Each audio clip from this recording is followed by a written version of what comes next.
하나님을 예배하는 믿음과 마음으로 그리고 또 열정으로 이 오후 예배에 오신 여러분들을 주의 이름으로 환영하며 축복합니다. 하나님이 우리에게 주신 이 에어컨으로 우리의 몸이 시원하고 또한 주시는 말씀과 은혜로 우리의 영혼이 시원한 예배가 되기를 바랍니다. 하나님 주시는 은혜와 위로로 시원한 예배, 기쁨의 예배가 되기를 바랍니다. 우리 옆에 분과 한번 이렇게 인사했으면 좋겠습니다. 시원한 예배가 됩시다. 인사하겠습니다. 시원한 예배가 됩시다. 다시 인사하겠습니다. 행복한 예배가 됩시다. 인사하겠습니다. 행복한 예배가 됩시다. 우리가 사는 이 세상은 하나님이 없다고 믿는 사람도 있고 하나님이 계신지 안 계신지 상관없다고 말하는 사람들도 있습니다. 이렇게 하나님의 존재를 인정하지 않는 무신론자들이 이 세상에 많이 있습니다. 이렇게 무신론자들이 가득한 세상에서 성도들은 고민을 합니다. 그들이 살아가시는 방식을 보면서 우리는 어떻게 살아가야 하는지를 우리는 생각하게 됩니다. 어떻게 살아가야 할지, 그들의 모습을 보면서 우리가 어떤 말을 해줘야 할지, 또는 어떤 믿음의 말을 선포해야 할지 우리는 고민을 하게 됩니다. 오늘 우리가 함께 나눌 이 다윗의 시편은 무신론자들이 가득한 세상에서 성도가 어떻게 살아가야 하는가에 대해서 우리에게 말해주고 있습니다. 오늘 주시는 그 은혜가 여러분과 저에게 있기를 바랍니다. 이 세상에서 가장 어리석은 자의 가장 중요한 특징은 마음으로 하나님이 없다라고 생각하는 것입니다. 그리고 이와 같은 생각을 하는 자들은 마음이 부패하고 행실이 가증해져서 선을 행하지 않는 것이 특징입니다. 곧 하나님께서 기뻐하시는 뜻을 결코 알 수도 없고 하나님이 기뻐하시는 뜻을 행할 수 없고 그 길을 걷지 못하는 것이 바로 무신론자들의 특징입니다. 그런데 다윗은 바로 자기가 살아가고 있는 그 사회에 이러한 무신론자들, 어리석은 자들이 가득한 곳이라고 탄식을 하고 있습니다. 곧 하나님께서 그 시대 중에서 지각이 있어 하나님을 찾는 사람이 있는가를 살펴보았지만 도무지 찾을 수가 없는 시대에 다 모두 치우쳐서 더러운 자가 되고 선을 행하는 자가 하나도 없다고 그는 이렇게 탄식을 하고 있습니다. 우리 1절 말씀 같이 한번 읽어보겠습니다. 어리석은 자는 그 마음에 이르기를 하나님이 없다 하는도다. 그들은 부패하고 그 행실이 가증하니 선을 행하는 자가 없도다. 다윗은 이러한 현실에 대해서 자기 주변에 나는 넘쳐나는 이 무신론자를 향해서 그들이 모두 다 어리석은 자들이라고 탄식을 하고 있습니다. 그리고 이와 같은 어리석은 자들의 특징에 대해서 다음과 같이 구체적으로 말하고 있는데 우리 3절의 말씀도 같이 한번 읽어보겠습니다. 다 치우쳐 함께 더러운 자가 되고 선을 행하는 자가 없으니 하나도 없도다. 하나님을 인정하지 않는 무신론자들의 특징 중에 하나는 그들이 더러운 행실의 사람이 된다는 것입니다. 그리고 선을 행하지 않게 된다는 것입니다. 그래서 특별히 여기서 보시면 그들은 치우쳐서 더러운 자가 되었다, 치우쳐서 선을 행하는 자가 없다라고 기록을 하고 있는데 여기 치우치다라는 이 표현은 자기 고집대로 행하다라는 뜻입니다. 완고하고 반항적이라는 뜻이 바로 이 뜻입니다. 여러분, 우리가 사사시대를 우리가 보고 있는데 사사시대의 특징이 무엇인가 하면 왕이 없으므로 자기의 소견이 옳은 대로 살아가는 것이 사사시대의 특징입니다. 바로 하나님을 인정하지 않고 하나님을 왕으로 모시지 않고 자기의 소견대로 살고 그것이 바른 길이라고 믿는 세대의 특징이 바로 이 특징입니다. 그래서 사사기 17장 6절에 이렇게 기록되어 있습니다. 같이 한번 읽어보겠습니다. 그때에는 이스라엘의 왕이 없으므로 사람마다 자기 소견이 옳은 대로 행하였더라. 하나님을 인정하지 않으니 자기 소견대로 사는 삶이 바로 이 무신론자들의 특징입니다. 그런데 이러한 무신론자들은 하나님을 두려워하지 않으니 악을 행하게 되고 또한 그들은 악을 행하면서 하나님의 경건한 백성들을 마치 떡 먹듯이 집어삼키면서도 전혀 하나님의 심판을 두려워하지 않게 되는 것, 바로 그들의 모습이라고 오늘 이야기하고 있습니다. 작은 죄가 이제 큰 죄가 되었는데도 그 큰 죄에 대해서 어떠한 죄책감도 없이 살아가는 것이 바로 이 무신론자들의 특징이라고 말하고 있습니다. 우리 4절도 같이 한번 읽어보겠습니다. 4절입니다. 그들이 떡 먹듯이 내 백성을 먹으면서 여호와를 부르지 아니하는도다. 사실 하나님의 백성을 해야 하는 것은 하나님을 해야 하는 것이나 똑같은 것이기 때문에 그들이 두려워함에도 불구하고 하나님을 없다고 생각하니 그들이 이렇게 행하게 되는 것입니다. 다윗은 이와 같이 하나님을 없다고 말하며 액을 행하고 하나님 백성을 해하는 자들을 어리석은 자들이라고 말합니다.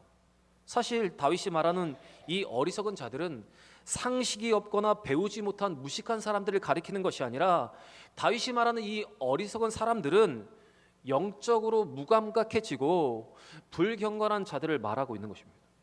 그래서 이들의 특징은 하나님이 없다고 믿으며 부패하는 삶을 살게 되고, 마치 노아 시대의 사람들처럼 심판이 임하기까지 그것을 깨닫지 못하고 살아가게 되는 것입니다. 결국 그렇게 살아가다가 심판이 그들에게 임하게 되는 것입니다. 우리 창세기 6장 5절의 말씀을 보시면서 바로 무신론자들이 어떤 삶을 살아가고 있는지를 한번 보시기 바랍니다. 같이 읽겠습니다. 여호와께서 사람의 죄악이 세상에 가득함과 그의 마음으로 생각하는 모든 계획이 항상 악할 뿐임을 보시고. 여러분, 그들의 생각은, 그들의 행동은 이 악에서 떠나지 않고 계속 악이 머물고 악이 찌드는 삶을 살아가고 있는 것입니다. 그리고 결국 그렇게 살다가 홍수가 나서 심판의 임하기까지 그들은 깨닫지 못하고 하나님께 돌아오지 못했던 것입니다. 또한 마태복음 24장 38절과 39절에서도 그러한 무신론자들의 특징에 대해서 이렇게 말하고 있습니다. 같이 한번 읽어보겠습니다. 홍수 전에 노아가 방주에 들어가던 날까지 사람들이 먹고 마시고 장가들고 시집가고 있으면서 홍수가 나서 그들을 다 멸하기까지 깨닫지 못하였으니 인자의 임함도 이와 같으니라. 죄에 치우쳐 살아가는 무신론자들은 마지막 심판이 임할 때까지 그것들을 깨닫지 못하고 그렇게 살다가 심판에 임하게 된다는 것입니다.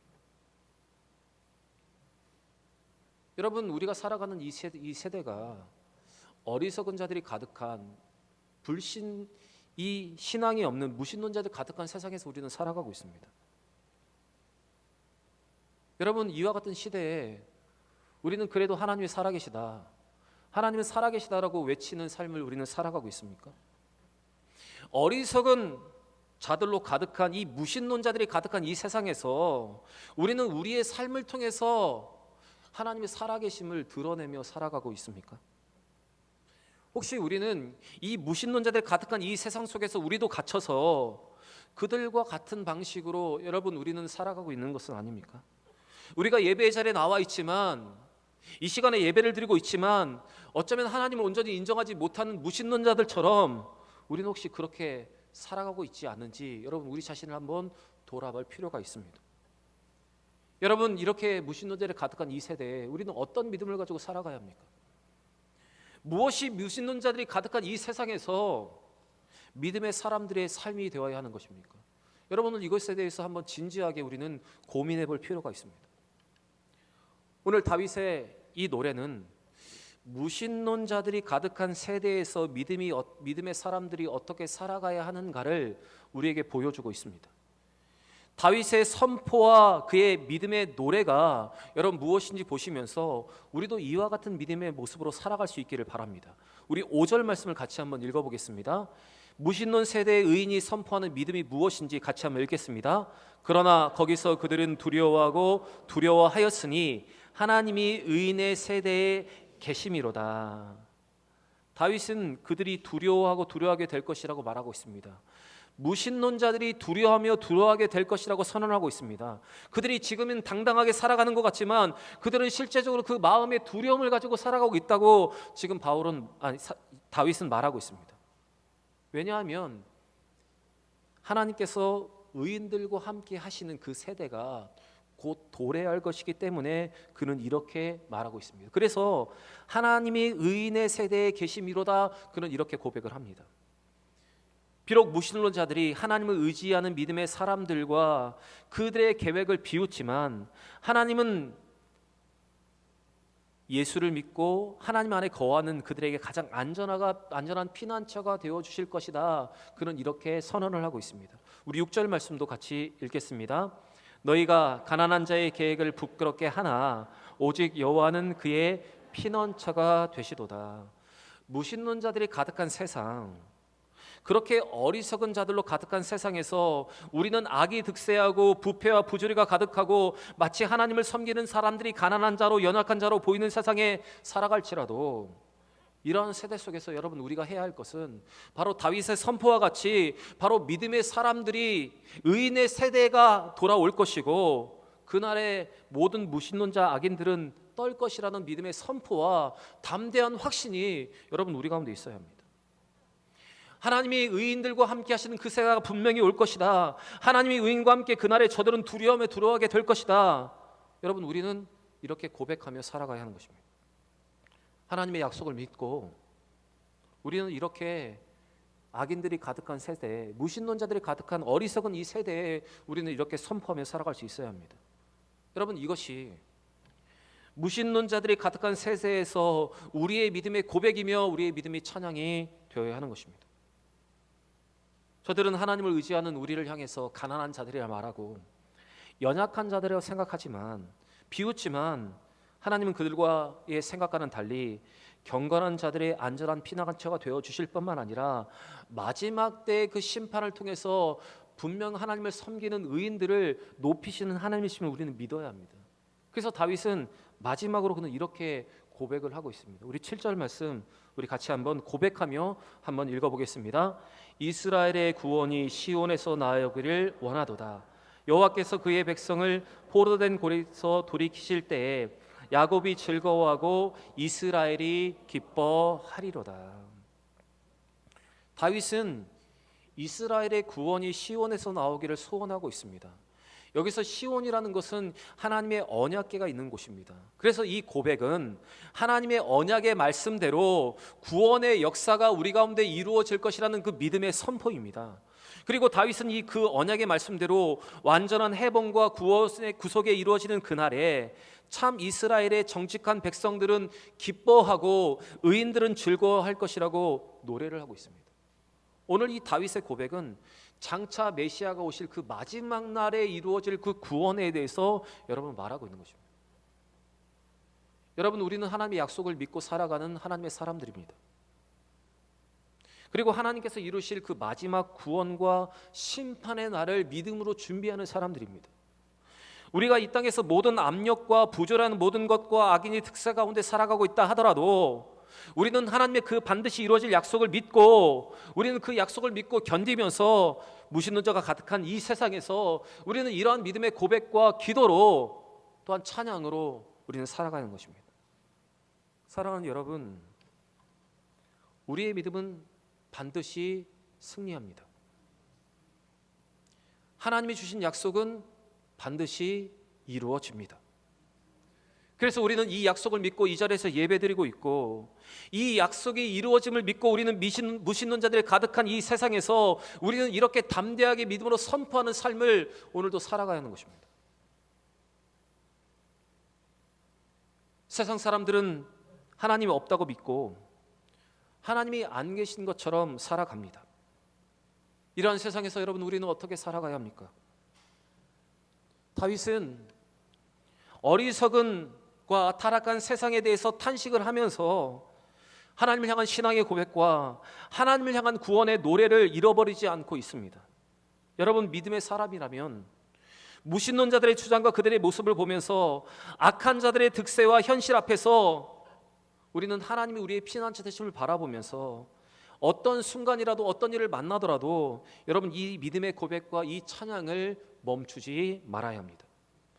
사랑하는 여러분, 무신론자가 가득한 이 세상에서라도 죄가 가득한 세상에서라도 구원의 하나님을 고백하고 날마다 노래하며 견딜 수 있는 여러분과 제가 되기를 원합니다. 이 현실을 바라보면서 좌절하는 것이 아니라 소망과 기대를 가지고 꿋꿋하게 의의 길, 믿음의 길, 예수로 충만한 삶을 살아갈 수 있는 여러분과 제가 되기를 원합니다. 사랑하는 여러분, 무신론자들이 가득한 이 세상에서 악이 득세하는 이 세상에서 우리가 어떻게 살아갈지를 이 말씀으로 중심을 잡고 이 말씀대로 살아갈 수 있는 여러분과 저의 귀한 삶이 되시기를 주의 이름으로 간절히 축원합니다.